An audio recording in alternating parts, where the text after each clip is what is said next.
Hello, welcome to Do It Yourself channel. Today I will show you how to turn off talkback function in Samsung Galaxy Z Fold5. First, we need to go to the settings with talkback on. We need two fingers to swipe the screen.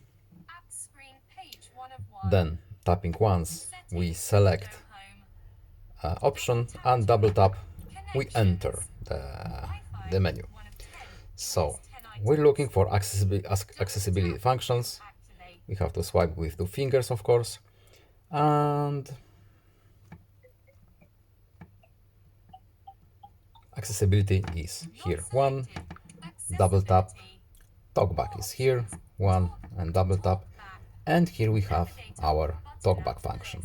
So select once,